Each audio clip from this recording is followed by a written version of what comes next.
Amber, we have worked side by side at Gill Mortgage for 7 years, and I have just watched you crush it year after year. But I don't even know if you realize from 23 to 24, you grew from 231 units to 435 units.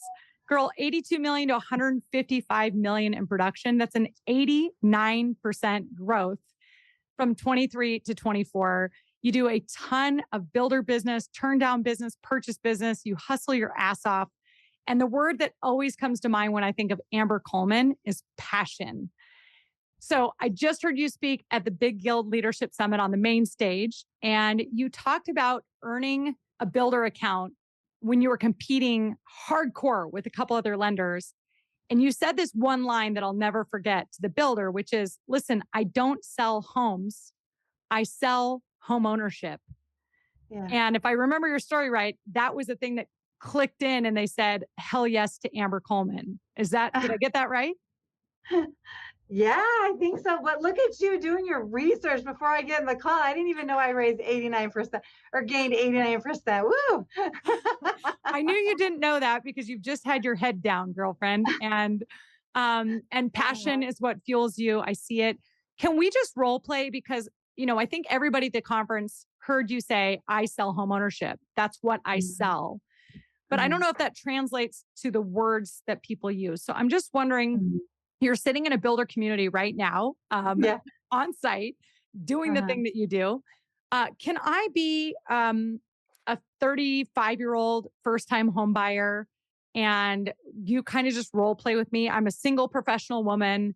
I'm working my ass off. I'm kind of hesitant on buying a house, but I feel like it's the right idea. Can you just kind of run through with me how you would sell me homeownership, what that looks like? Mm-hmm. I mean, a lot of times I have to, either in a long way or a short way, I need to tell my own story, right? Okay. Like I need to help them, because it's one thing to speak and just say, I sell home ownership, but I believe it wholeheartedly. Like it's almost religious to me. That's how much I believe in home ownership. And here's why. And a lot of times I'll share my story with people, right? Like depending on how long I want to go. But in 2008, when the market was crashing, I lost, like, I remember rolling out of my house that I thought would be my forever house, right? And with a U-Haul truck that had everything in that I owned in it. I lost that house. I lost a rental house. At one point in time, it got so bad that they came and took a car. My medical condition, I have epilepsy, so my medical condition became worse. And they came and took my driver's license at one point. So it was a really dark time for me, okay? And living in a rental property, it's the first time that I really realized, I did loans throughout this time, but it's the first time I really realized like what I do, like that it's bigger than just selling a loan, because I lived in a rental property and I was blessed with the worst landlord a person could possibly ever have. She was horrific. She would call me every day. And I realized that I had no freedom, because I had a lot of fears of my own. I just lost my ass, and everything, right? So I had fears of my own that I had to overcome, but I was living her fears, because she was afraid of renting the house. She was afraid of losing it. She was afraid of not being able to pay her mortgage. She was so afraid she wanted to sell the house and didn't want to rent it. And I was hearing that every day as she would call me and tell me this stuff every day. On top of that, she would send over property managers that would check to make sure I was cleaning the house. Like it was, and then one day I never had actually pulled weeds in my life before because I didn't like to do that stuff, but I was out pulling weeds because she sent a neighbor over that said the weeds were getting too high. And I just remember sitting there pulling the weeds, and I looked up at the sky and I saw the endless sky, and I knew that my abilities were as endless as the sky. And I remember that moment so vividly in my life. I just had to see my way out of it. And seeing my way out of it was setting a foundation within me that I didn't realize I was setting when I owned houses previously before. So me getting out of her house. So one day she made the call to me and said, Amber, great news. I found somebody to buy my house. I need you to get out. And I was like, I've been in this house 6 months. I had kids established in schools. I moved to this area because of the schools, that you're just going to kick me out right now. But her, as horrific as she taught me that no matter what happens, I'm paying a payment each month, whether I'm renting or I'm buying. She taught me that true freedom is in owning what matters, and that is owning a house. She taught me that home ownership isn't just a word that we're talking about. It's a feeling, it's a foundation that I'm setting within me. And and to be honest with you, when I was able to find it again, my kids my oldest who had major problems, excelled in every way possible. Once I found that foundation for myself, he did way better. And then when we were able to get into our house to be able to finally live in there, then it was like I can now actually plan for my future because I can appreciate what is today and then plan for my future just by moving forward. So when I'm talking about home ownership, it's because it's rooted in me because I went through hardship of having to lose my house before. Fantastic. You also mentioned if you're talking to somebody, say I'm a divorcee and I'm 48 years old, and you had a script as well about why buying might help me, have less pressure in the future.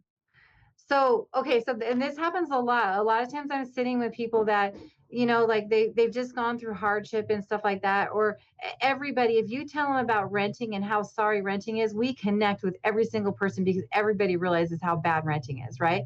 But like somebody who's just getting divorced, somebody's just starting their life over, that kind of thing. I I go into like me personally, right? So I'll say to him, look, I have a hard time just focusing on today. My mindset is always on 10 years from now. And most everybody is always thinking, how am I going to retire? How am I going to do things in the future if I can't change today? But most people have too much fear to get over to be able to do it, right? So like if we're talking about 10 years from now and then like what personally when I'm always looking at it is like I'm a hustler right now. Like I'll hustle, I'll work for that business. I'll work harder than the next person, right? But am I going to want to do it in 10 years from now? So, how do I take myself and set myself up so in 10 years from now, I don't have to do it? And so that's how we connect is in that conversation of having to do like what it takes for 10 years. So, if you're a renter right now, how are you going to retire in that time period, whatever that time period is, if you're constantly paying rising rents every single month, month after month?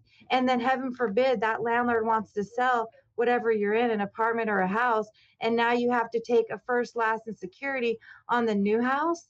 Like how does that happen? You take that right now and you put it on a house, and by paying every single month on time without even trying, you're setting yourself up for retirement. So either you can set an extra amount. So we'll run amortization schedules and say if you pay this much extra, you'll have it paid down to this at this specific time in the future. So either you could pay it off or you could pay it down so much that you could reverse.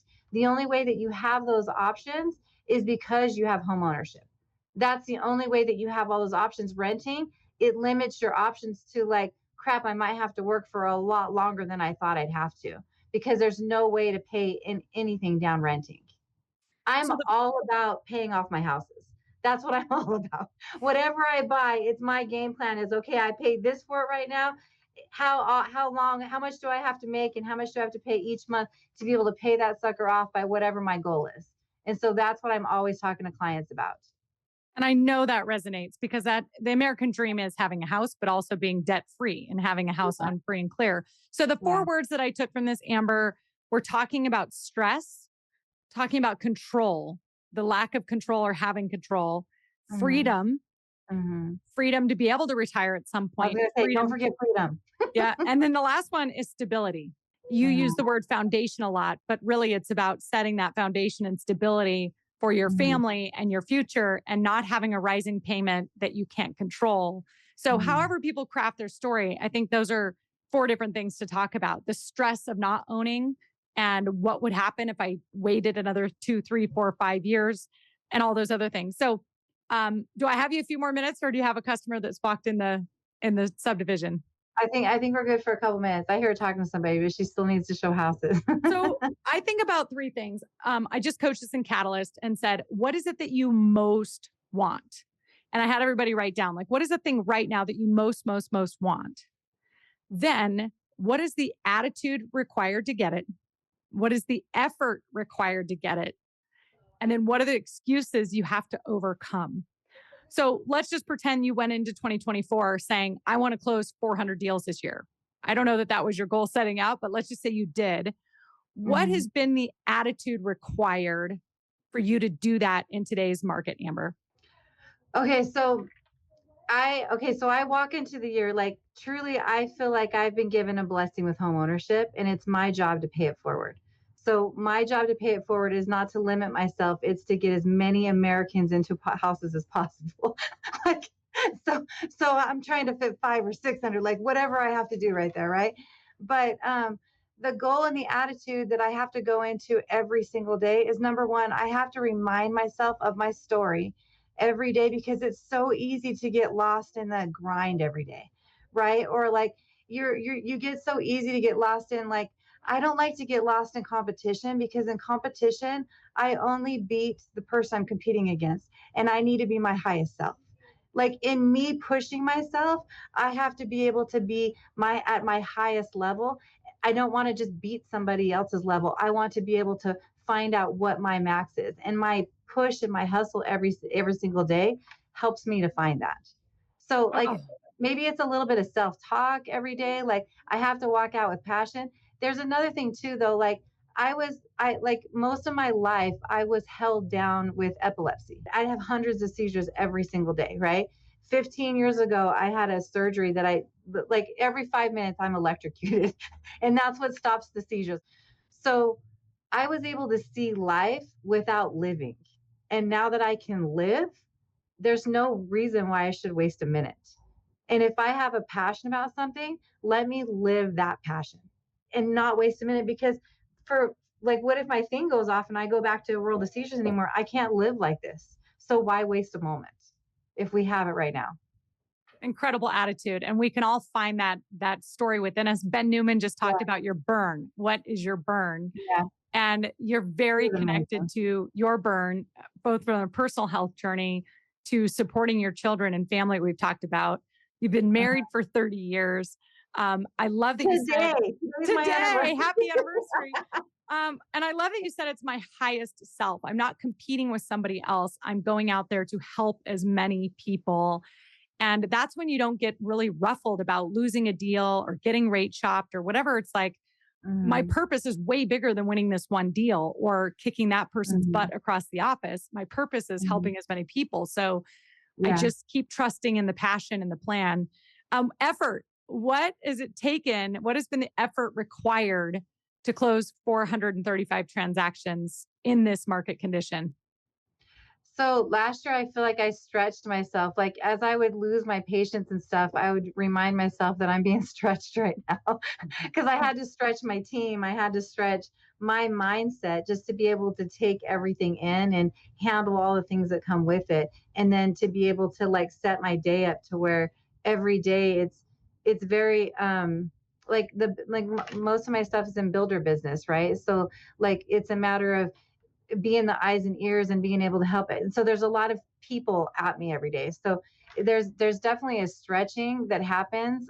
There was a point last year in May where I thought I was going to lose my mind and fire everybody. like that's literally how bad it got. So I do have to remind myself like I do like I most of the time I do work 7 days a week. I'll put in a good 12-hour days.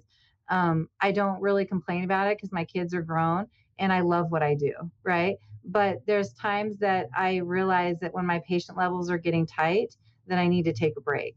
So I try to go away, like once a quarter. Once a quarter I take, like at least a 5-day break. And then I once a year I'll take a longer vacation to be able to keep my mindset flowing.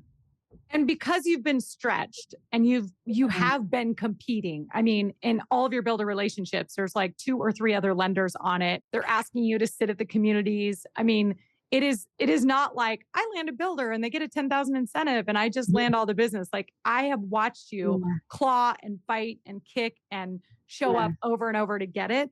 If you were staffed differently, do you think you need to be pulling 712s, or is that just what it took in this year because it was building and coming at you fast and you had to be flexible?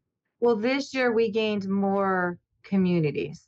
So right now I'm going out to figure out the markets and then to place the right loan officers. So there's actually a loan officer sitting with me today that's being trained, so that I don't have to work 7 days a week anymore. But I mean, if it's necessary, than I do. And honestly, I have a hard time pulling back 12-hour days because I just like to work.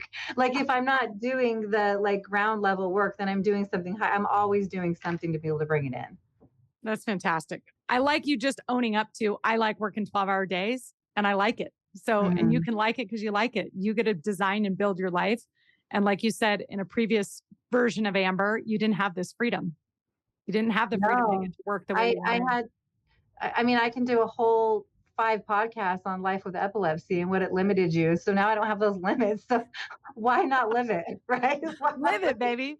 Okay. live And what excuses have you had to overcome in order to accomplish what you've accomplished in 2024? it? A lot of times it's easy to say I'm too busy. You know, when you're doing stuff like that, I think when you say I'm too busy, it just sets the wrong energy out there. You know, like it's one thing about like helping people to see like, hey, that's my limit. Don't push me on that. You don't need to call me after 7 or something like that. But when you're out there saying I'm too busy, I'm basically putting out in the universe, don't call me. You Hmm. know, instead of figuring out a way to handle more, you know, like whether it is hiring people or diversifying or like, you know, giving another employee a little bit more and stretching that employee a little bit more. Right. But to say I'm too busy, it's just putting the wrong energy out in the universe. Yeah. What you're instead saying is, I want to help as many people. How can we make this work? It's Yeah. you're very solutions focused and it's not coming from a greed place of I want all the loans. It's coming from a no, we have the ability and want to do it. Let's figure it out. And then Yeah. you just keep figuring it out. But it's not like it doesn't come with struggle and then you add something else and you add a person or you do it. But you Yeah. don't grow by 89% without it being a little bit rough, wobbly, getting frustrated. That's just Yeah. what happens. It was rough. I'll admit it. It was rough. The One greed last place, though, tactic. I do have to keep the greed place in check too, though. Just so you know, like, so like with you're doing builder business, you're not charging full commissions for builder business. They're not going to Right. give you all that business by charging it. So you do have to be able to be able to give to be able to get volume. And then, you know, and then with the greed thing too, I do try to make sure I'm giving like 10 to 15% to some type of charity or something so that I can keep myself from not being greedy. Because that's what messes up your brain. If you allow yourself to get greedy, your brain just gets all jacked up and then you wonder why you lost. Or at least that's what's happened to me. If you know Yeah. another way, you should tell me about it though. No, I think you nailed it. I think a lot of people, as the market was constricting, were probably being greedy because they were trying to hold on to what was instead of to Mm, let it flow with what the market was available to do. Right. I yeah, mean, 435 transactions in 2024 means that you didn't focus on making max commission. You probably had the mindset of I'll make a third of what somebody else is making, but I'm building foundation and stability and passion and a team. And yeah. you provide a lot of security and stability and abundance for the people that are in your world, Amber. And I know that's, I know that's also a why for you, a burn is to provide Oh opportunity. yeah. I do make sure that everybody stays employed. Like there was months in 2023 that I knew I was working on something big, but I went without a paycheck for a couple months just to make sure that the employees kept their jobs or processor kept their jobs or somebody, you know, was able to keep their jobs so that you can move forward. So yeah, that's definitely a why too. You want to keep as many people employed as possible and living the best life they can live. And final thought, the biggest tactic or strategy that worked in helping you gain this business was what in 2024, other than selling home ownership? Um, I love it how you just ask the questions like right off the top of your head. And I'm like, huh, how are we going to answer this one? So, the biggest tactic and strategy, well, I mean, there's definitely a passion to it, but we've already talked about the passion. Tactic and strategy, though, is weekly. Because you know, you like in 2024, it was a rough world right then. There was a lot of negativity rolling around. So, I had to replace that negativity with positivity. So, every time I walked in the door, whoever I was talking to, it was like, me selling programs. That's what I do. I know programs like there's not a program that's going to come out the minute they come out with something and I'm out there talking about it. Weekly, I'm out there talking about a different program every single week. So I'm pushing programs every single week to help them think of possibilities and stop thinking of negativity. So I'm filling people's brain with always possibilities. Weekly programs. If I have to do it daily, I will, but that's a lot on me. Like today, today on my team meeting, I went over that my path to homeownership inspired me so much. I went to a lunch with Nora, and I was just like filled with inspiration. So I came back and I'm pitching that to everybody out there, right? And then the team, that's what we went through. We dug in deep to be able to figure out how to work this and how to be able to get people in so we don't lose one deal. Because last month we had like 343 leads come into the team, and then Wow. we had 56 applications. So I was like, there's people we're missing there. There's a reason why they're not getting into a house. So if we can put those people on this path to home ownership and give them $4,000 when they finish their education classes, then let's do it. Yep. So I don't know what percentage we can get, but we're about to find that out in March or April, is seeing how many we can figure out how to get in with my path. So every week I'll get really passionate about whatever program it is, and then have the team go out and sell it. And everybody I'm talking to, I'm selling it to too, so that the salespeople or the realtors know how to sell when they're talking to people. Because the more educated they are with loan programs, the more it does for us. Here are the words that I'm leaving us with here: passion, positivity, possibility, keeping people in the state of what's possible. And then just sheer power, because you just get out there with energy every single day. I'm going to walk away from this episode thinking about what is my story? What is that burn? What is the reason that I am here on this planet? And what am I uniquely capable to help people do? And what you decided through homeownership is you help people with their stress. You help people with their stability and foundation that they can build a life from. You help them with freedom and possibility for their future and less stress for their future. And ultimately, like, I think you make this kind of fun, Amber, because you really geek out on it and you're really into it. Yeah. I do really geek out on it. It's really sad. Well, I can't wait to see what you do in 2025. I know when you came into Reno at our Slay with Shay event and spoke, you tore the house down. To watch you go from 231 units to then 435 a year later, teaching the same things you're talking about, saying, guys, learn your forward locks, learn your programs and go crazy with them every single week. Show up and do the work. And you practice what you preach, girlfriend. So thank you so much for this time. And I can't wait for all of us to have our own version of selling home ownership, not just selling homes, but selling home ownership. Oh, thanks, Jayla. Hey, and I'm really excited to hear your story, because with your passion behind you, I got to hear the backstory to that one. I'm going to dig in a little bit more with my parents and their first house buying story, and like what that afforded them and what their parents had or didn't have. I'm going to talk to my grandparents, and because this thought about Renee Rodriguez always says, we are either in everything we do healing our past or honoring our past. And I think a lot of us with our drive and determination are healing our past from the ways in which we were held back or limited. In your case, you had this health challenge holding you down, literally. For a lot of us, it's our self-doubt. It's people talking down to us saying there's no way you could ever do it. It's the feeling of I'm not good enough. I'm not pretty enough. I'm not smart enough. I'm stupid. And so a lot of our drive is that chip on our shoulder to prove to the world that we can go out and become self-made and we can, be in control of our lives. And for me, that's what's driven me for 20 years is I really pull it back. Is like, yes, I'm into inspiration and possibility and all that stuff. But really, it was a big ass chip on my shoulder to say, I am worthy and I am good enough. And watch me. I'll prove it to you over and over and over and over again. Are you the middle child? Are you middle child? I'm the oldest. Oh, okay. Okay. That's probably why. I mean, it is funny how our childhood really defines our drive in our future, right?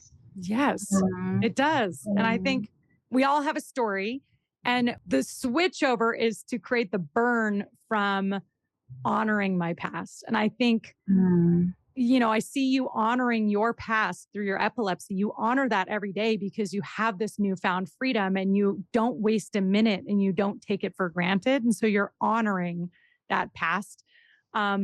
you're also maybe healing the world because of your horrible landlord.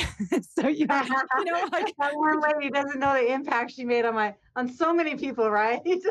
thousands, thousands. I will never let anyone have a lady like this ruling their life. Oh, well, Yeah. whatever is going to drive you, I think it's our job to determine like what is our soul's purpose? Like what is the thing that is Mhm. going to get us excited and passionate? And it's Mhm. nobody else's story. It's our Mhm. story. But I can see quickly how you can launch yourself into passion when you're feeling that frustration. You can turn the script on yourself. And that's the best coaching you can do is your inner coach flipping the script to turning it into fuel and action and positivity and productivity. So, once again, thank you for this time, Amber. I hope you go get 3 Thank more loan you. apps here the rest of the day, or maybe 30. Thanks for reminding me and having to say it and being so amazing. You're amazing, Shayla. Thank you. Absolutely amazing. All Appreciate right. you. Love you, girl. Have a good day. Bye. Happy anniversary. Thank you.